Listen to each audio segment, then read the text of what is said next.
Hello everyone, welcome back to my YouTube channel science by Deeba. So मैं इस video में lysosome के बारे में डिस्कस करूंगी। ठीक है, सबसे पहले हम लोग जान लेते हैं लाइजोसोम होता है क्या है। लाइसो का मतलब होता है स्प्लिटिंग एंड सोमा मतलब बॉडी। किसी भी सेल में ऐसा जो है चीज़ जो सेल को तोड़ता है उसको हम लोग कहते हैं लाइजोसोम।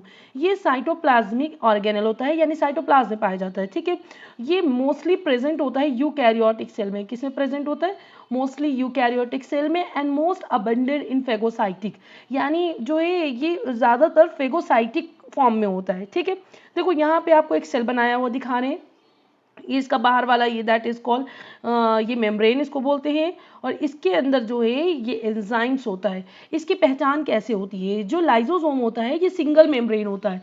ठीक है, सिंगल मेम्ब्रेन बाउंडेड सैक होता है जो कंटेन करता है एसिड फॉस्फेटेज को एंड हाइड्रोलिटिक एंजाइम्स को। ठीक है, अब इसकी पहचान कैसे होती है, ये बनता कैसे है? तो अब हम लोग देखते हैं। यहाँ पे देखो ये रफ एंडोप्लाज्मिक रेटिकुलम है। तो इसमें ये देखो क्या होगा कि ये क्या करता है, ये एंजाइम्स को सिंथेसाइज करता है किस पर? आरईआर यानी रफ एंडोप्लाज्मिक रेटिकुलम के ऊपर ये एंजाइम को सिंथेसाइज करता है। फिर वो क्या होगा, ये फर्दर प्रोसेस इसमें जो है जो आगे का प्रोसेस होता है वो गोल्जी एपरेटस में होता है। आप देखो ये डायग्राम बना हुआ आपको दिख रहा है। ठीक है, और इसमें ये आपको देखो ये दिख रहा है दैट इज गोल्जी वेसिकल्स। इसको गोल्जी वेसिकल्स कहते हैं।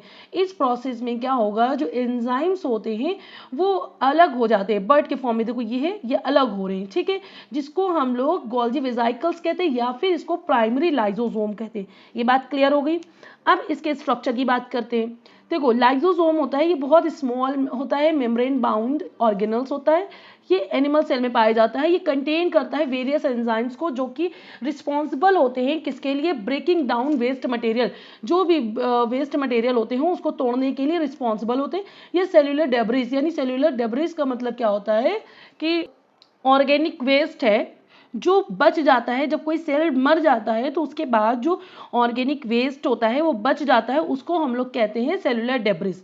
ठीक है, तो इसमें क्या है, जो लाइजोसोम का एक स्पेसिफिक स्ट्रक्चर होता है जो अलाउ करता है, क्या अलाउ करेगा? Carry out their function effectively, उनके फंक्शन को आगे कैरी आउट करने के लिए। ठीक है, सबसे पहले देखो मेम्ब्रेन मैंने बताया। तो मेम्ब्रेन क्या होगा, जो लाइजोसोम्स होते हैं वो सराउंडेड होते हैं बाय अ लिपिड बाइलेयर। जो उसकी आउटर मेम्ब्रेन थी, ये जो आपको ये दिख रहा था, ये जो आउटर मेम्ब्रेन है इसके बारे में बात कर रहे हैं। ये क्या है, ये क्या होती है, ये लिपिड बायलेयर मेम्ब्रेन होती है जो सिमिलर होती है सेल प्लाज्मा मेम्ब्रेन के। ठीक है, और ये मेम्ब्रेन क्या करती है, किस चीज़ में हेल्प करेगी? Contain the enzymes and prevent them from damaging the rest of the cell, यानी वो एंजाइम्स को कंटेन करता है और प्रिवेंट करता है जो रेस्ट ऑफ द सेल है उसको डैमेज होने से। ठीक है, और जो इसमें एंजाइम्स होता है वो कंटेन करता है वैरायटी ऑफ हाइड्रोलिटिक एंजाइम्स को, जैसे कि प्रोटीएजेस। प्रोटीएजेस का मतलब क्या होगा? Break down of proteins. Lipases breakdown of lipid and fat and nucleases breakdown of nucleic acid. ठीक है, तो ये एंजाइम्स क्या करते हैं, ये एक वर्क करते हैं एन एसिडिक पीएच पे। ठीक है, अब इसमें थर्ड हो जाएगा एसिडिक इन्वायरमेंट। जो लाइजोसोम्स होता है वो मेंटेन करता है एसिडिक इंटरनल इन्वायरमेंट को, जो कि टिपिकली किसके अराउंड कितना होता है उसका पीएच 4.5 से 5 तक। और जो एसिडिक पीएच होता है ये बहुत क्रूशियल होता है किसके लिए? ऑप्टिमल एक्टिविटी ऑफ एंजाइम्स के लिए विद इन द लाइजोसोम्स। ठीक है, ये बात क्लियर हो गई। अब इसके फंक्शन हम लोग देख लेते हैं। फंक्शन क्या होते हैं? लाइजोसोम बहुत ज़्यादा इंपॉर्टेंट रोल प्ले करता है मेंटेन करने के लिए सेलुलर हेल्थ को by performing the following function. ठीक है, पहले हम लोग यहाँ पे पढ़ेंगे, देन उसके बाद ये उसी का लैंग्वेज फॉर्म में लिखा हुआ है, नोट्स फॉर्म में। ठीक है, पहले हम लोग यहाँ समझते हैं क्या होता है, बात करेंगे इसके फंक्शन। तो लाइजोसोम का रोल क्या होता है? तो पहला रोल क्या होता है? फेगोसाइटोसिस में इन्वॉल्व होना। सेकेंड क्या होगा? ऑटोफेगोसाइटोसिस में इन्वॉल्व होना। एंड थर्ड क्या होगा? डीजेनरेशन ऑफ सेल्स में इन्वॉल्व होना। फेगोसाइटोसिस का मतलब होता है सेल ईटिंग प्रोसेस, यानी सेल जो है को ईट करने का प्रोसेस होता है। और इसमें क्या होता है? सेल्फ ईटिंग प्रोसेस, यानी खुद के ही अंदर जो है ईटिंग प्रोसेस होने लगे। ठीक है, तो देखो इसमें क्या है, ये देखो आपको एक सेल नजर आ रहा है। ठीक है, मैंने बनाया हुआ है। ये देखो इसमें फॉरेन मटेरियल है। ठीक है, ये बाहर से आया, इसने एक वैक्यूल की शक्ल ले ली और फिर जब यहाँ पे ये प्राइमरी लाइसोसोम से ये इसके साथ आकर ऐड हो जाएगा और इसको ब्रेक करना यानी ईट करना स्टार्ट कर देगा। तो वही लिखा हुआ है if any material gains entry into the cell. देखो ये मटेरियल था, ये एंटर कर रहा था सेल में, immediately engulfed by lysosome and it completely digested into small pieces.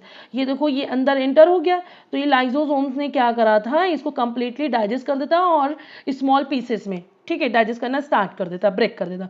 अब ऑटोफेगोसाइटोसिस में क्या होता है, सेल्फ ईटिंग प्रोसेस। जैसे ये कोई सेल है, ठीक है, इसके अंदर जैसे ऑर्गेनेल है, ये मैंने माइट्रोकॉन्ड्रिया लिया हुआ है, ऐसे ही बहुत सारे माइट्रोकॉन्ड्रिया हो गया, गोल्जी बॉडी हो गया, एनीथिंग, ठीक है। तो फिर क्या होगा, ये जो प्राइमरी लाइसोसोम होता है ये इसके साथ ऐड होगा, उसको ब्रेक कर देगा और इसको जो है तोड़ मोड़ के इसको डाइजेस्ट कर देगा, फिर इसकी जगह पर एक नया जो है सेल को, ऑर्गेनेल को बना के तैयार कर देगा, ठीक है।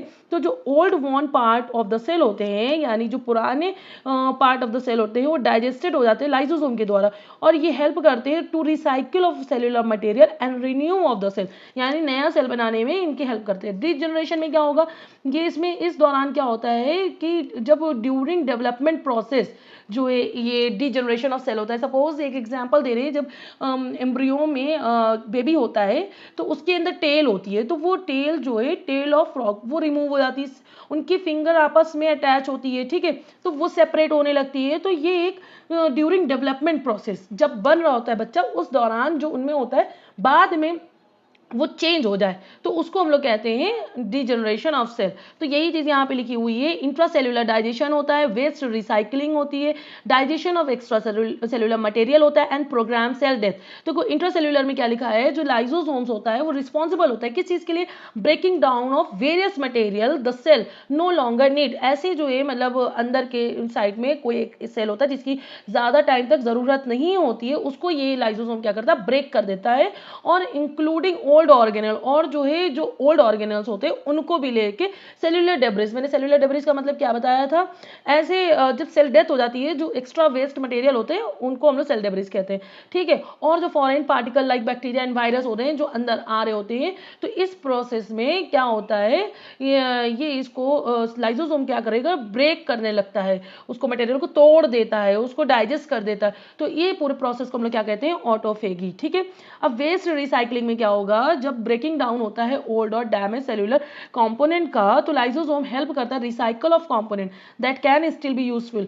मतलब ये रिसाइकलिंग में हेल्प करता है, यानी दोबारा बनाने में, जो कि यूजफुल होता है। तो इस रिसाइकलिंग प्रोसेस जो प्रोसेस होती है ये प्रोवाइड करती है सेल को with essential building block of new cellular structure में। और digestion of extra cellular material में क्या होता है, जो लाइसोसोम्स होते हैं वो इन्वॉल्व होते हैं फेगोसाइटोसिस में, और इसमें क्या होगा, जब व्हेन दे फ्यूज विद वेजाइकल, जब ये जो है फ्यूज होते हैं वेजाइकल के साथ, जो जैसे कि जो फॉरेन पार्टिकल था वो एंटर कर रहा था, वो जो वेजाइकल के फॉर्म में अंदर इंगल्फ कर दिया जाता है, और जैसे कि बैक्टीरिया वगैरह, तो ये एंजाइम्स क्या करता है, ये अंदर जाता है और लाइसोसोम उसके साथ अटैच होकर उसको जो है इंजेस्टेड मटेरियल उसको ब्रेक डाउन कर देता है, ठीक है, मिलकर। और फिर क्या करेंगे, प्रोग्राम सेल डेथ, जो लाइसोसोम होता है वो पार्टिसिपेट करता है किस प्रोसेस में, प्रोग्राम सेल डेथ में भी, जिसको हम लोग एडोप्टोसिस कहते हैं या प्रोग्राम सेल डेथ कहते हैं। इस प्रोसेस में क्या होता है, जो लाइसोसोम होता है वो रिलीज करता है एक एंजाइम को, किसके अंदर, सेल के अंदर, और वो लीड करता है और उसको कंट्रोल करेगा डिसइंटीग्रेशन में, ठीक है। बात क्लियर हो गई, ये वाली स्लाइड की भी बात क्लियर हो गई, ठीक है। अब हम लोग बात करते हैं कुछ ऐसी डिसीज जो लाइसोसोम के द्वारा होती है, जिसको हम लोग कहते हैं कंजेनाइटल डिसीज, ठीक है। ये बाय बर्थ डिसीज होती है, जिसको हम लोग कॉन्जेनाइटल डिसीज कहते हैं। ये बहुत तरीके की होती है, इसका एग्जाम्पल एक नाम हो जाता है स्टोरेज डिसीज। इसमें क्या होता है, जब सेल के अंदर जो है होता है, सेल के अंदर वो एक्यूमुलेट होने लगता है, यानी जो है स्टोर होने लगता है, तो इस डिसीज को हम लोग कहते हैं स्टोरेज डिसीज। इसका रीजन क्या होता है, रीजन यही होता है कि लाइसोसोम का काम क्या होता है, वो जैसे कि जो चीज की जरूरत नहीं है, या ओल्ड वॉन सेल होते हैं, या फिर जो सेल डेब्रिस होते हैं, उनको सबको डाइजेस्ट करने का काम होता है। अब इसमें क्या हो रहा है, ये जो कंजेनाइटल डिसीज होती है बाय बर्थ होती है, और इसमें जब आपका लाइसोसोम एंजाइम, मतलब due to absent of lysosomal enzymes, तो लाइसोसोम है नहीं, तो वो उसको डाइजेस्ट कर नहीं पा रहा है, तो धीरे धीरे वो सबस्टेंस जो एक्यूमुलेट होते रहते हैं सेल के अंदर, जिसको हम स्टोरेज ऑफ डिसीज कहते हैं। और इसका रीजन क्या होता है, इसका कोई खास मतलब इसका रीजन क्या होगा, ये प्रोड्यूस होता है बाय म्यूटेशन। म्यूटेशन मतलब change in in genetic material, जब क्रोमोसोम में चेंजेस आ जाते हैं अचानक से, ठीक है, सडन म्यूटेशन, तो उस वजह से ये जो है डिसीज कॉज होती है, जिसको हम लोग स्टोरेज डिसीज कहते हैं। अब वो डिसीज कौन कौन सी है, पहली आपकी हो जाएगी ग्लाइकोजिनोसिस टाइप 2 और दूसरी आपकी होगी टे सैक डिसीज। तो ग्लाइकोजिनोसिस टाइप 2 में क्या होता है, जब ग्लाइकोजन होता है लीवर के अंदर और मसल सेल्स के अंदर एक्युमुलेट होने लगता है और जो है वो इकट्ठा होने लगता है, किसकी वजह से, due to absent of lysosomal enzyme.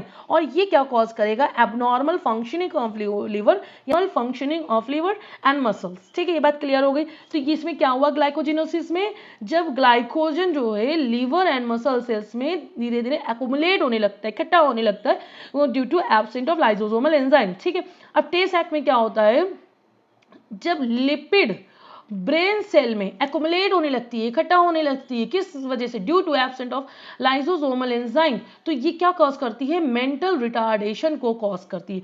ये बात क्लियर हो गई। अब हम लोग ओवरऑल समरी की बात कर लेते हैं। जो लाइसोसोम होता है are likely recycle centre of the cell, इसको हम लोग recycle centre of the cell भी बोलते हैं।